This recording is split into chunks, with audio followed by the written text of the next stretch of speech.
Just move across one, though, for the people that do arrive late.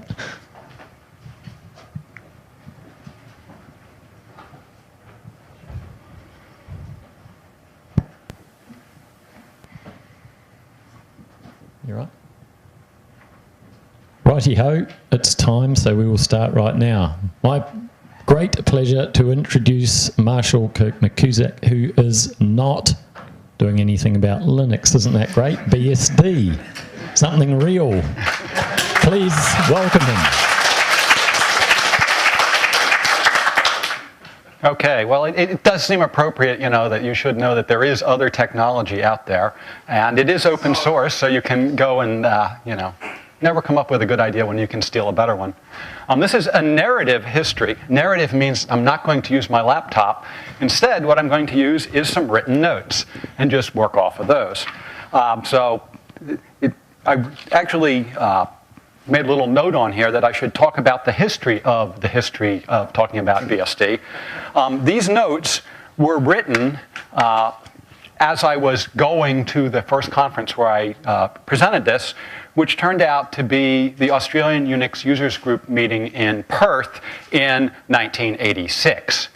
Now, it turns out that in the previous decade, they had finally completed a single gauge of rail line across Australia.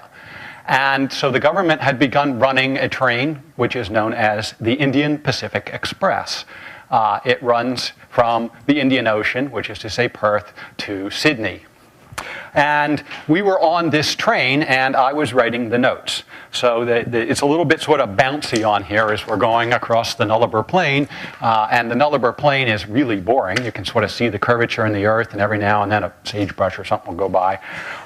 So it was a great time to sit down and write my talk.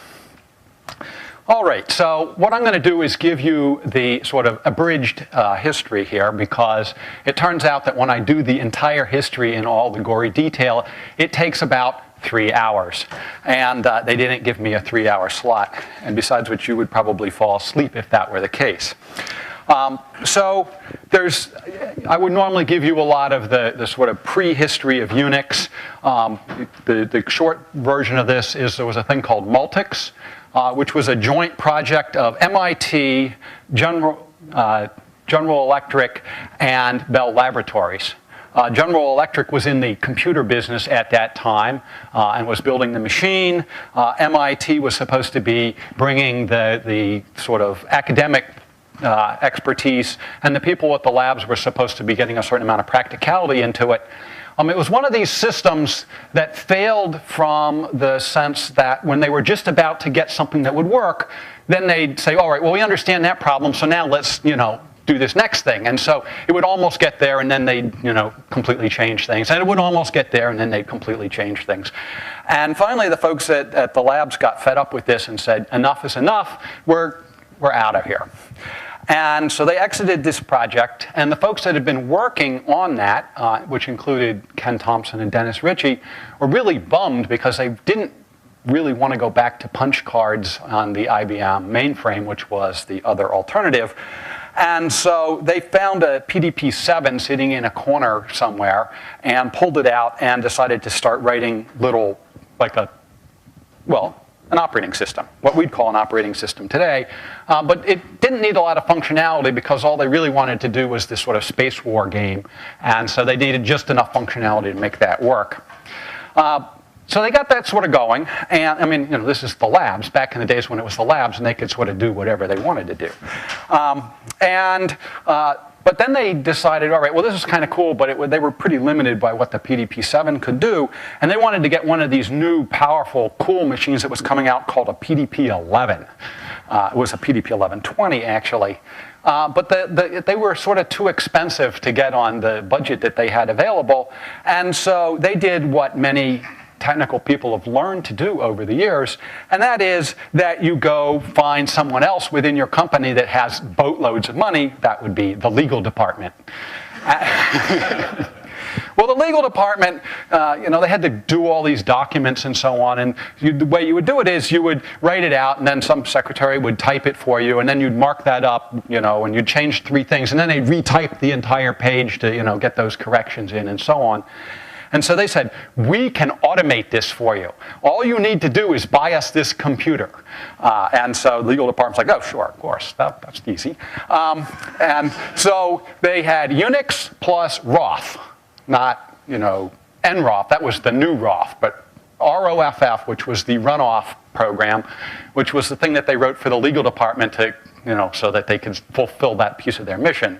I must say, if you look at ROF code, you can see that they didn't put a great deal of effort into it. They just sort of did what it minimally needed to do, which is why NROF had to come along later. Okay, at any rate, the real goal of this was that they could start doing this operating system, and Unix was supposed to be everything that Multics wasn't. And so, where Multics would have 8 ways of doing things, they would try and find the minimalist one way of doing it.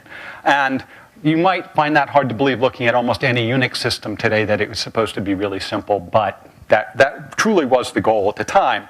And one of the beauties of working in a 16-bit address space is that's about 10,000 lines of C code, and then you're out of room to do anything. And so, it's sort of scary today. I look at some of these disk drivers, and they themselves are bigger than the entire Unix kernel used to be.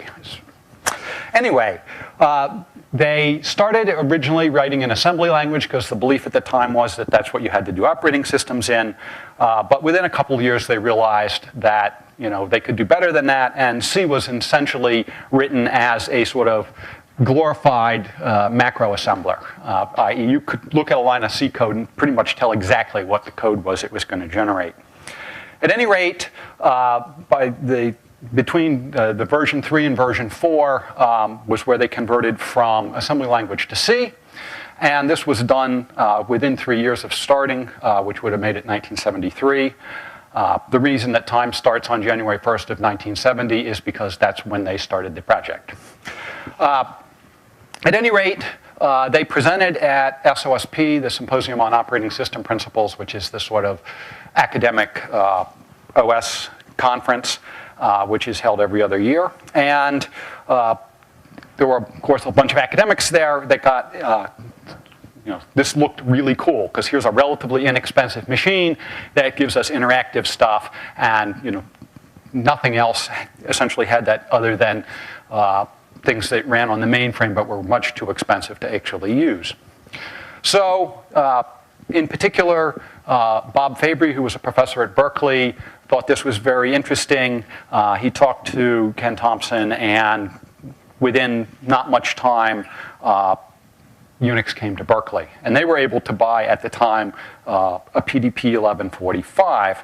Unfortunately, the CS department at Berkeley couldn't afford an 1145 all to themselves, and so they had to share with math and stat. So they went to the math and stat department, which was much bigger and had more money, and so math and stat basically put up a third each, and the CS people put up a third.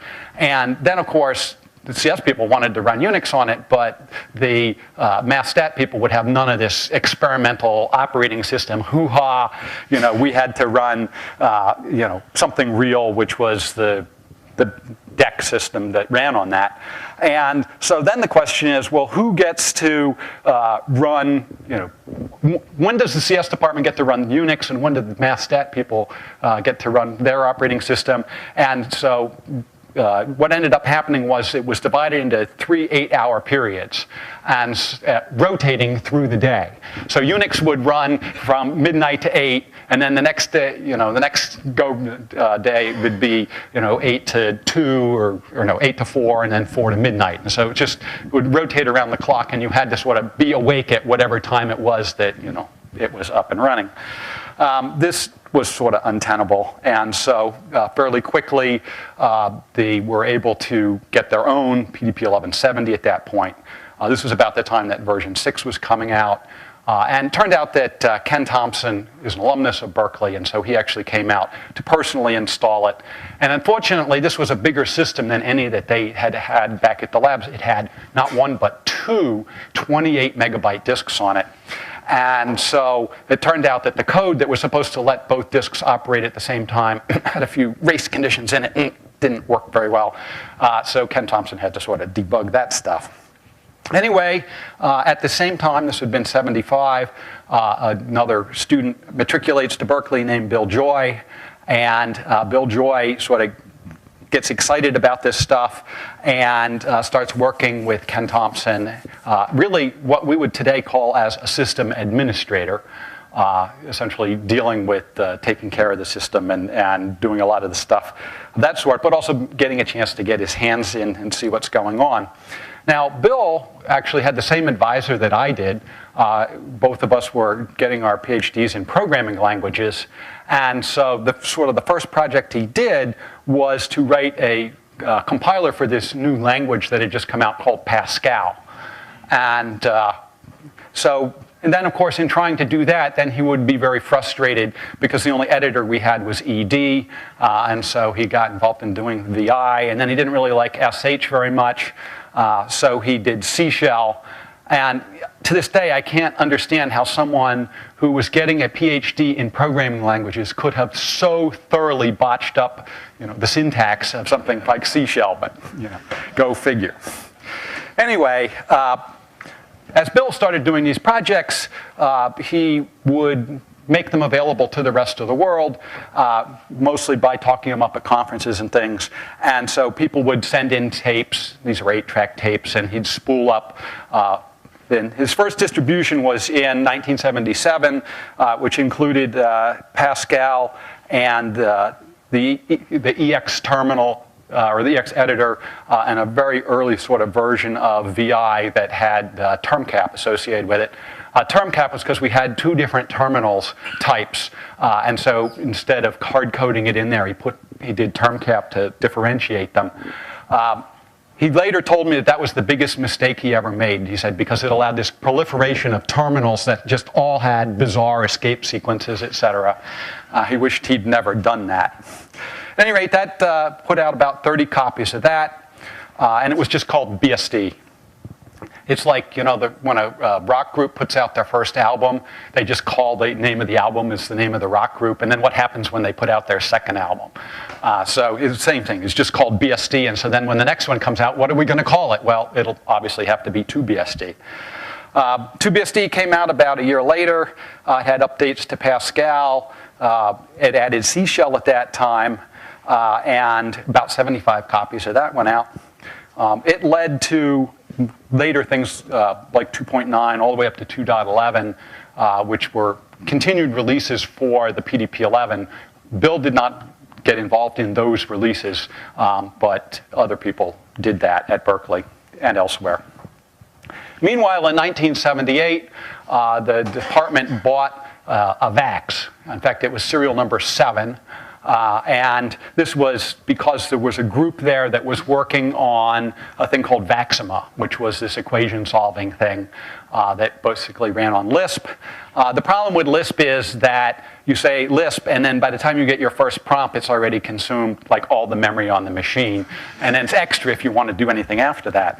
The PDP-11 just didn't cut it at all. The VAX, however, had 2 megabytes of memory, so we could really run giant stuff on this. We got of course, when it came from DEC, it had VMS on it, and there were people like Bill that said, well, of course we should be running Unix on this. There was a quick and dirty port done at the labs called 32V, but it was just literally sort of the minimal port from the PDP-11 version. So it didn't use any of the paging hardware on the VAX. It just did fixed processes. And the problem with that was that Vaxima needed more than 2 megabytes to run. And so they insisted, well, we've got to run VMS because, it's got to have virtual memory. And Bill's like, he's pulling his hair out about this. So he runs around the department and finds this guy named Olza Babagaloo, his PhD is on virtual memory stuff. And he has sort of this prototype thing. And Bill says, oh, good, we'll just drop this into 32V and then we'll have paging. And one of the things I will say about Bill is that he's very good at sort of figuring the minimal amount of work to get from where he is to what he wants. Someone asked me once to compare myself to Bill, and I said, there's nothing that he's done that I couldn't do. It's just that it would take me like 10 years to do what he does in 1 year. The problem is that when he's done, you can't touch it because you change a single line and it just collapses in a puddle. look at VI, It's like it had just to be rewritten from the ground up before you could change it. At any rate, so Bill goes in, hack, and there's only the one VEX, so if you're going to test stuff, the only time it can be tested is over the Christmas break. So classes end about middle of December, and he has until the middle of January, and if it's working by then it's going to run. And if it's not working by then, it's VMS for the next 6 months. So I, for various reasons, was actually around over that Christmas trying to get work done because it was one of the few times when the machine wasn't super busy. So I'd be working along, and it would be, running 32V at that point, and then it would, message machine going down to boot VM Unix, and and then you'd come up and it, VM Unix prompt, you'd log in, you'd be typing away, and then it'd all freeze, and then there'd be a little break, and then 32V would come back up, and so this would happen. But it was more and more time running VM Unix, and by the time classes were ready to start, it mostly worked, and it was really about another month before it really worked, but. We never looked back. Never ran VMS again on that machine. Anyway, he put all that stuff together, and this became 3BSD. So 3BSD was the first BSD which included not just some utilities and so on, but it was an operating system and libraries and everything. So it was the first whole and complete system. And of course, BSD has been that ever since. So that was 1979. About 100 copies of that got sent out.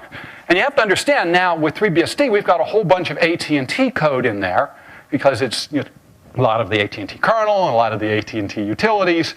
It's really just sort of AT&T stuff with some BSD stuff sprinkled through it. So at this point now, of course, you have to have an AT&T source license to be allowed to get the BSD. So you have to understand that Bill was a student, he was developing all this stuff, and he was also the distribution coordinator. So there were several of us students sharing an office with him, because that's the way it worked. And the phone would ring, and you would just hand the phone to Bill, because you just knew it was, no one else was going to be calling. And, so the conversation would go approximately like this. Hi, yes, you want to get BSD. Okay, send me a tape, and I will put it on there and mail it back to you. Oh, you do have an AT&T license, right? Okay, good. Well, the university sort of cottoned on to what was going on here, and they decided this was perhaps not the optimal way to do this. And so they said, all right, enough is enough of this. You have to do real license verification. And Bill's like, I am doing license verification. I'm asking them if they have a license. They wouldn't lie to me, At any rate, well, in this sort of time frame, this is now the early 80s, or 1980 really, DARPA begins to decide that they want to start getting a little, they have a whole bunch of different contractors that all have different machines running different operating systems using different programming languages, and it's almost impossible for any of their contractors to share code of anything that they do. Everything is, immediately has to be re-implemented. And so they wanted to pick a common hardware platform and a common software platform. And so there's a long and interesting story about, well, they picked the VAX, and then the long and interesting story about whether they should run VMS or Unix on it. But I don't have time to go through that wonderful little ditty. But in the end, they decided that it was going to be Unix, and that Berkeley would be would be funded to do the base system. And then, of course, one of the key things they wanted to get into it was this new networking thing called TCP/IP. That was going to replace NCP.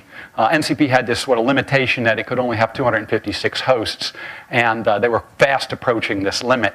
So, but they didn't really trust Berkeley to do like TCP/IP because that was like this complicated networking protocol. So that would be handed off to, God, who was it? BB&N, thank you. Handed off to BB&N to do. And then all that Berkeley would do would be to design the API, so the socket interface, basically. And so, at any rate, this money comes in, and the key thing is that it now allows, first of all, Bill to get paid a salary, and more importantly, an sysadmin or a sysadmin to be hired, or not a sysadmin, but an administrative assistant who was going to do all of the license verification, who would actually make them send a copy of their license and then call AT&T and verify the license and all this other stuff, so that Bill no longer had to do that, which was good because the number of copies just kept rising. So sort of as a prelude to the serious DARPA work getting done, 4BSD was released, which sort of wrapped up everything that was sort of ready at that point in time. So it had things like job control got added. The file system went from using 512 byte blocks to 1K blocks, which doubled the performance. They had auto reboot. Up to that point, you had to manually deal with it. Franz Lisp, Deliver Mail, which you heard about earlier today, and that came out in October of 1980. And about 150 copies of those got distributed. Remember that one copy goes to like a university and gets completely used on all of their machines, or a company gets one. So 150 copies is very wide usage. Okay, so then the DARPA funding really begins. There's the big debate about which one they're going to run. Ultimately, they decide that it's going to be Unix, and so serious development begins. So Bill gets the socket stuff organized, and he wants to test it. And so he goes to Rob Gurewitz, who's the person at BBN that's overseeing the development, and he says, well, can I get like, an early release of your code? And sure, of course. And so he gets the tape and he puts it on and puts it in and hack, gets the interface to sockets going. And then we had actually a prototype of the thing called Ethernet. You may have heard of this from the Xerox PARC folks. But it was the early Ethernet, so it only ran at 3 megabits, not 10. So we had the two machines and this 3 megabit Ethernet between them. And Bill fires it up, and he needs to, test copy a file across. Well, of course, you're supposed to have FTP, but FTP hadn't been written. So he did this little fast hack called RCP. And then in order to do remote login, we were supposed to write telnet, but, well, we didn't really have time for that right away. So he did a little fast hack thing called RLogin. They never should have been let out. They just, we knew at the time they were a disaster. But at any rate, so he fires up RCP and copies the file across. Well, BBN had this great layering, and there was a state machine and all these things in there that, the way you're supposed to design code. But in Van Jacobson's words, layering is a great way to design protocols, but it's a crappy way to implement them. They're really inefficient. And so Bill fires this up and tries to copy a file across. Well, all that BBN had been running on were the 56K backbones. We had a VAC 750, which was 0.7 MIPS, and it was so much computation that you completely saturated the CPU by the time you were getting 56 KB throughput. Well, Bill was going to have none of this. I mean, we have 3 megabits. Why we want to get that bandwidth out of here. So hack. We have this state machine. We'll just turn that into a big switch statement with a few go-tos between them for the state transitions, etc. Right. Anyway, he had it so that you could copy a file from one 750 to another over 3 megabit and get the full bandwidth. Okay, so anyway, there's another sort of interesting story that I don't have time to tell, but it's how I got sucked into writing this little file system thing. Bill had done I had sort of an outline of what ought to be done, and I needed a summer job for various bad reasons. And he says, well, here, just do a little prototype of this, And so I did this as sort of a summer project, and of course, got sucked in and spent 18 months getting it all working, because he didn't tell me that I had to do dump, restore, FSCK, etc. Anyhow, we finished this up, and we actually released sort of an early release of this. And what we wanted to call it was 5BSD. 1BSD, 2BSD, 3BSD, 4BSD. What do you call the next one? 5BSD. However, AT&T had just released something called System 5, and they were concerned that there would be marketing confusion if there was something called 5BSD and System 5, and so we could not call it 5BSD. So my attitude at the time is, great, we'll call it 6BSD. But for various reasons, that decided we would call it 4.1, and then 4.2, 4.3, 4.4, etc.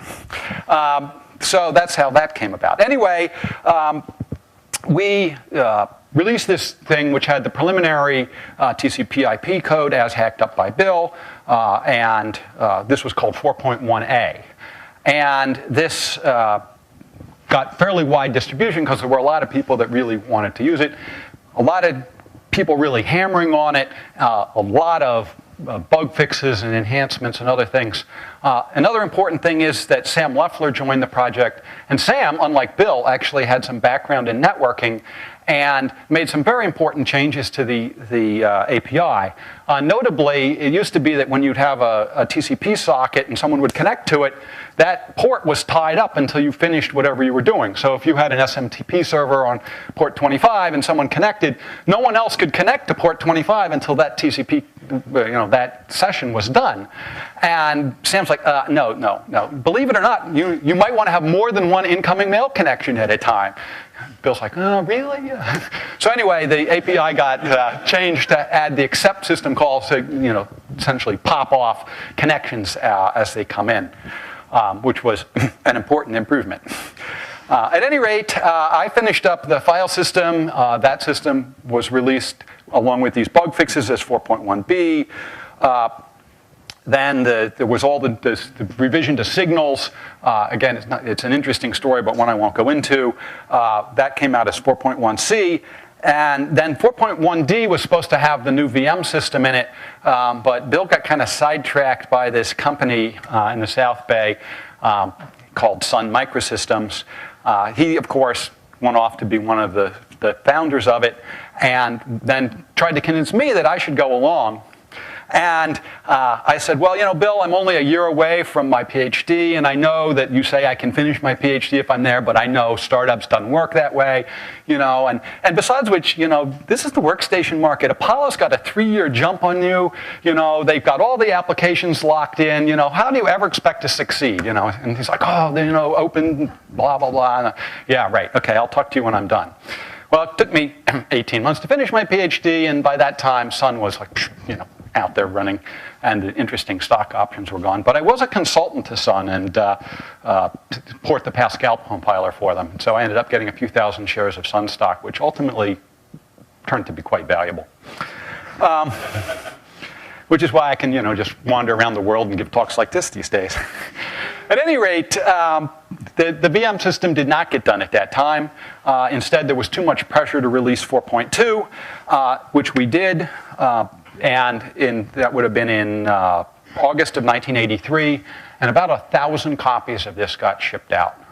So it was still, at that time, the predominant Unix system that people were using. They would buy the AT&T license, they'd put the tapes on the side, and they would just immediately get the BSD and drop it on there.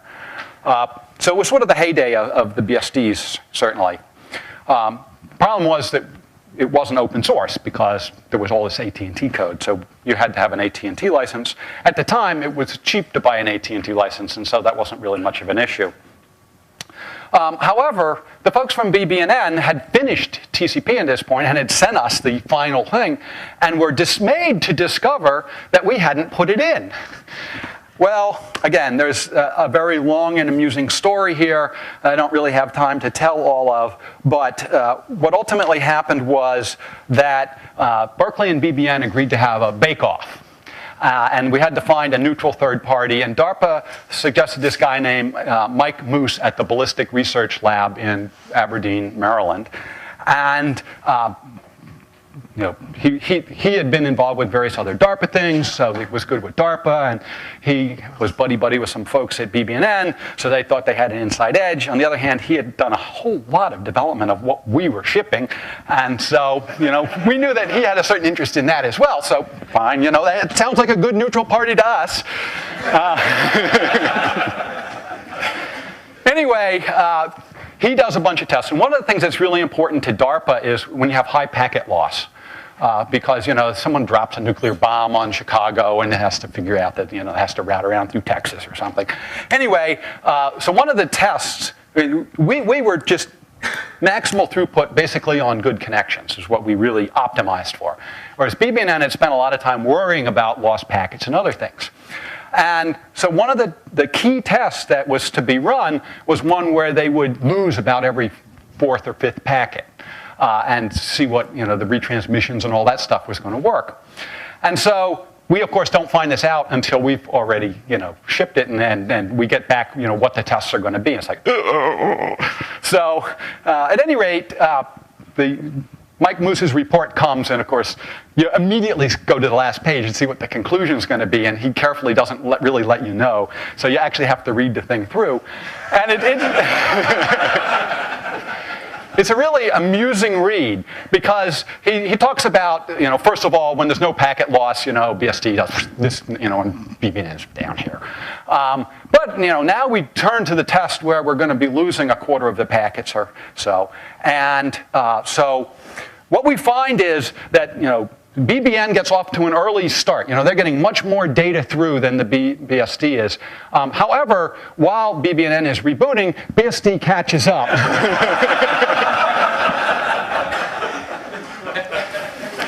I guess you can figure out where it went from there, because of course our whole point was ours was better debugged. At any rate, that held up the release of 4.3 for a very long time. I mean, almost a year while all of this argument was going on back and forth. Finally, we got blessed to release that, and we did it. So that became the 4.3 release, which, where did I say? That came out finally in June of 1986. So we had been, we'd said in June of 85 that it was going to come out, and that was already 2 years. So it had been a long time. There was a lot of demand. Finally, we got that out. Okay, so meanwhile, this guy named Keith Bostick, we have a little bit more money that's available to us now, so we decide to add a third programmer to the BSD team. This would be Keith Bostick. He came to Berkeley. One of his requirements in coming was that he would be allowed to finish 2.10, which was the PDP-11. He wanted to take the TCP/IP code and put it into the kernel that was released on the PDP-11. Well, TCP/IP code all by itself was the entire address space of the PDP-11, and so this was quite a challenging problem because you had to do what's called overlays, where you essentially have two sets of things and you flip the map registers as you cross from one segment back and forth. Mind-boggling. I mean, I admire the problem, but it was mind-boggling, and neither Mike nor I could understand for the life of us why he wanted to do this. But sure, in all your spare time, I mean, there's only, 3 things you need to do here. One is you're going to have all technical support that comes in on the phone. 2 is all technical support that comes in from email. And 3 is some of these other programming projects we have for you. But any spare time you have after that, feel free to do it. And somehow he did all of that. Anyway, he finally got 2.10 going. And we had a party to celebrate the fact that he'd finally gotten this done. And at the party, he opens the window to his office. We're on the 4th floor of Evans Hall. Looks down to make sure that there's nobody below, and drops the PDP-11 out the window, smash onto the concrete 4 stories below. We're like, Keith, what did you just do? He said, I never want to see that PDP-11 again.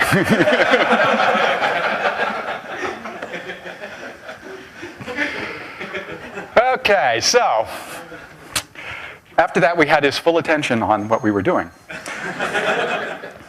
So at this point now, AT&T, which used to sell their source licenses for about $20,000, had started raising the price. So by this time, it's about $250,000, and that's to run it on one CPU, one machine.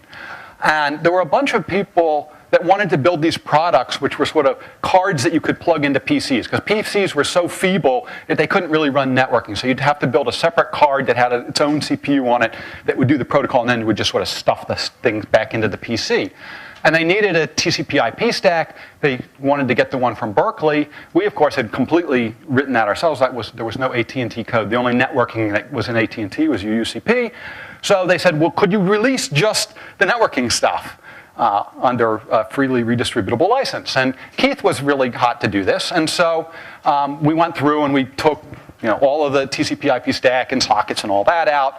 And then we threw in telnet and FTP and regrettably RCP and RLogin and put this out. And this was, we called this Networking Release 1, which again, we were ready to release it in about 1988. It took about a year to talk to the Berkeley lawyers to get them to sign off on doing this. They, of course, saw dollar signs. We're going to make all this money.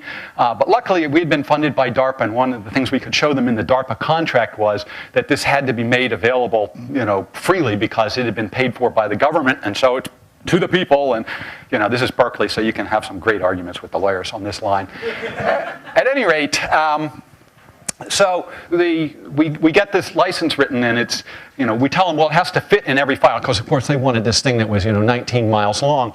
We said, no, we have to put that in every file. There wouldn't be enough room on the tape if we had to, have this huge thing in every file. So we got it down to what's now referred to as the Berkeley license. In fact, it had 4 clauses, and the newer ones today have only 2. But at any rate, we put this out, and this was a wild success. We figured we'd sell 3 copies. One would go to UUNet, who would put it up, and everyone would just download it for free. But it turns out you could pay $1,000 to Berkeley to get it, and to our amazement, about 1,000 people sent in their money because they wanted that piece of paper signed by the Berkeley lawyers saying, this is freely redistributable. It's great for us. It was like, that was our budget for several years. Okay, so we decided, we continued doing our development of the mainline system. The next system that should come out was 4.4, but Mike Carls, who was sort of organizing when the distributions ought to come out, had this thing in his mind of what 4.4 was supposed to have in it. And he wasn't going to call it 4.4 until all these things were done. And so we started coming out with 4.3 Tahoe and 4.3 Reno and all these sort of intermediate releases. And then finally, when Mike eventually left and I was totally in charge, 4.4 came out, even though it didn't have everything that Mike wanted to have in it. So we did the Tahoe release, and that was primarily to support a second architecture.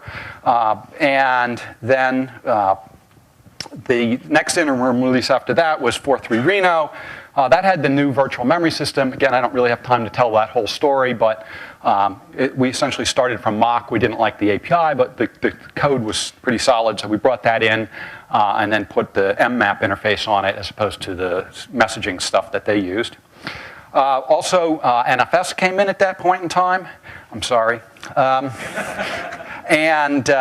But the sort of the real driving thing that was happening at this point was the release of Net 1 had put pressure on us to release more. There's lots more cool stuff in there. Can't you release it? And Keith Bostic, in particular, was really gung-ho. He was like, we should do this. And Mike and I are like, Keith, it's one thing to get the kernel, but there's all these utilities and all this, it's just too big of a project. So if you can figure out something to do with the utilities and libraries, you let us know, and then we'll talk about the kernel. And then we figured that was the end of it. We weren't going to hear about it anymore. But we underestimated Keith. Keith, of course, couldn't do this himself, so we would go to Usenix conferences, and Keith would put up a list of all the utilities and libraries that needed to be rewritten. And the thing was, rewrite these utilities, and then you'll get your name in lights. You'll contribute it to Berkeley, and we'll say how wonderful you are.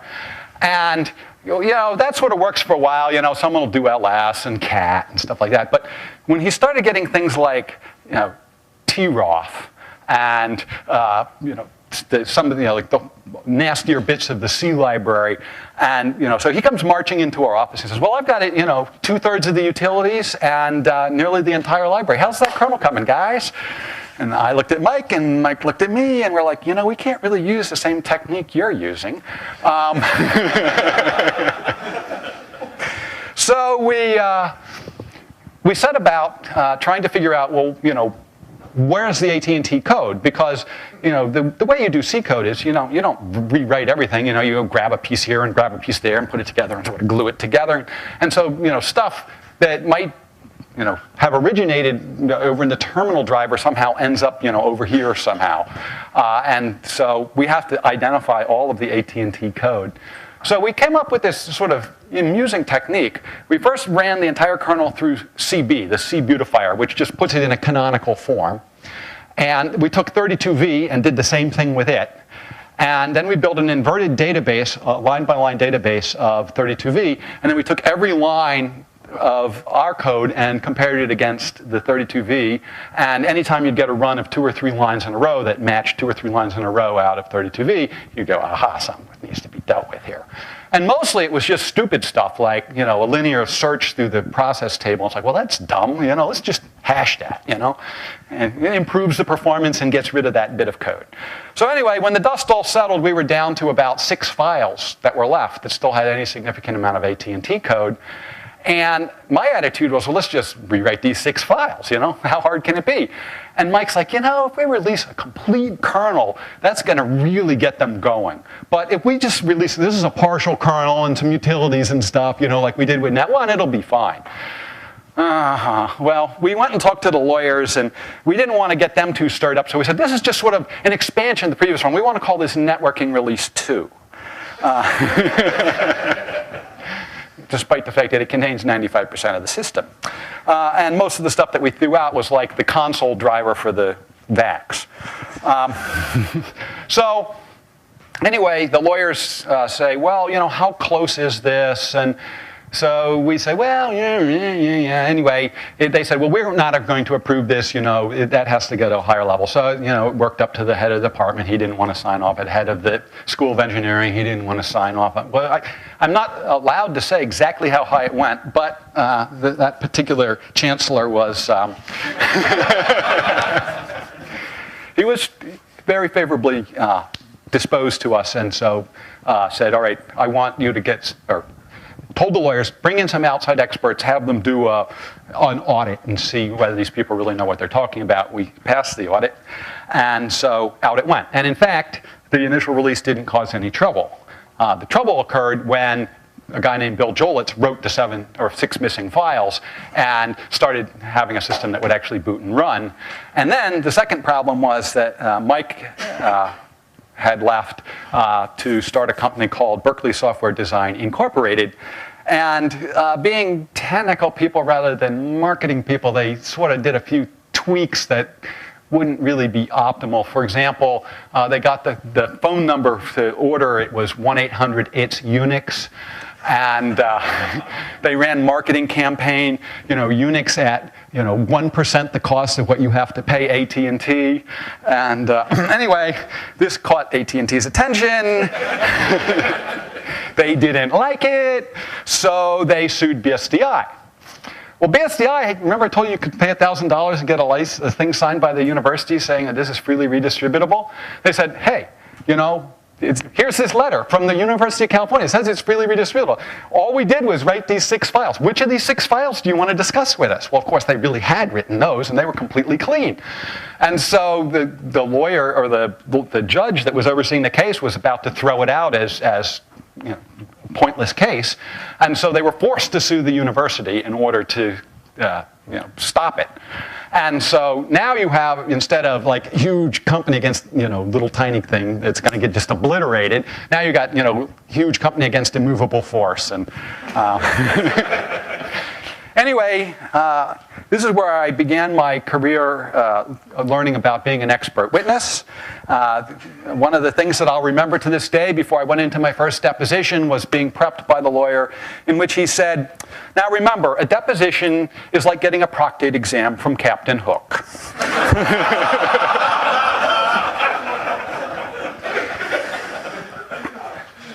He wasn't kidding. Anyway, again, it's a huge fun story to go through the whole lawsuit, which I also don't have time for. But ultimately, in the end, what it turned out was that the people at AT&T had done some bad stuff. Like they had taken the TCP/IP code, which of course they were free to do. The one thing that they weren't allowed to do was remove the copyrights, which they had done.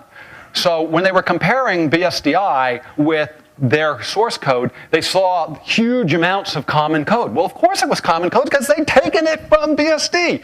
But there was no copyright, and the people that had done that were gone, and so they didn't realize what they'd done. And when this came to light after 2 years, they realized that they really didn't have a case, and so it all settled. We agreed to, make some minor changes so that we could release something new, which we called 4.4 BSD Lite. The agreement was that they would bless this, but we had to say that the Net2 could not be used because they figured that was going to set back BSDI because they were going to have to start all over again, and that it was going to essentially put a damper on things. Turned out it didn't, but at any rate, the settlement came, and at the end of the day, we ended up having to add USL copyrights to 70 files, along with things saying that they were freely redistributable. These were common header files which had been discovered to be essentially in the public domain. And we had to delete 3 files. And there weren't really 3 files to delete in the kernel. And so I remember going out for a conference with our lawyers, and they say, look, we don't care what you pick. Just pick something because they have to save face. So we came back in and said, okay, what we've decided that we're going to get rid of is the System 5 IPC emulation, the System 5 shared memory emulation, and the System 5 semaphores. Oh, please don't make me take that stuff out of the kernel. Okay, so the upshot of that was that 4.4 BSD Lite went out. That generated another 1,000 people paying $1,000. So we had another $1 million coming in. So we actually spent like another 2 years just sort of making little changes and bug fixes and a few other things. And we finally did one more release, 4.4 Lite 2, which was the sort of bug fixed version of that. But at any rate, it was really the 4.4 BSD Lite, which was then the genesis of the various BSDs that are out there today. And again, I could go through all that, but I have more than used up my time. But you see, this, where I've told you there's all these fascinating stories that I didn't get a chance to tell you, allows me to do my promotion of my DVD. So you can get all slightly over 3 hours of these stories for a mere $20 for the first 10 people that come down and ask for it. Also, you can get it off my website, www.mckusick.com. All right, so I have 0 time for questions, but I'll take a question anyway. Question time, anyone? First, was it just one, was it? Yeah. Come on, somebody's got to have at least one question. Yep, I'm sure that nervous people here in your presence, I think. So when you read the classic email fight between Linus and the name escapes you, Tannenbaum, about Multics and Linux, what was the BSD creator take on? Well, by this time, I was actually at the first public speech that Linus ever gave on Linux, which at that time was really just, it was slightly past being a terminal emulator at that point. Yeah, it was 10,000 lines. Yeah. And so, after that, I said, well, why did you start this thing, because we've got BSD here. And he said, well, it was all tied up in litigation. That litigation could have gone the other way, and then there would have been nothing, so we had to do something there. And, he's never looked back. Any others? All done.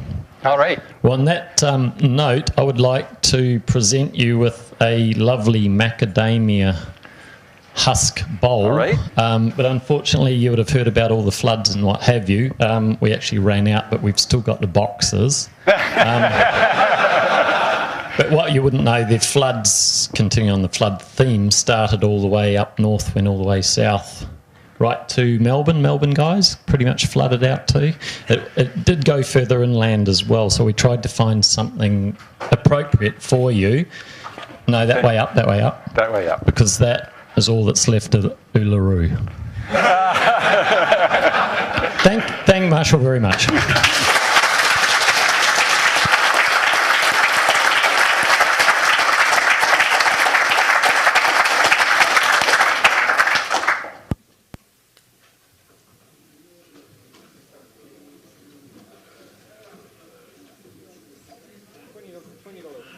move across one though for the people that do arrive late.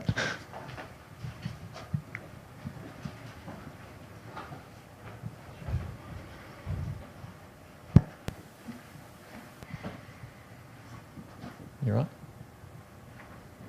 Righty-ho, it's time, so we will start right now. My great pleasure to introduce Marshall Kirk-McCusack, who is not doing anything about Linux. Isn't that great? BSD, something real. Please welcome him. Okay, well, it does seem appropriate, you know, that you should know that there is other technology out there, and it is open source, so you can go and, you know, never come up with a good idea when you can steal a better one. This is a narrative history. Narrative means I'm not going to use my laptop. Instead, what I'm going to use is some written notes and just work off of those. I actually made a little note on here that I should talk about the history of talking about BSD. These notes were written as I was going to the first conference where I presented this, which was a joint project of MIT, General Electric, and Bell Laboratories. General Electric was in the computer business at that time and was building the machine.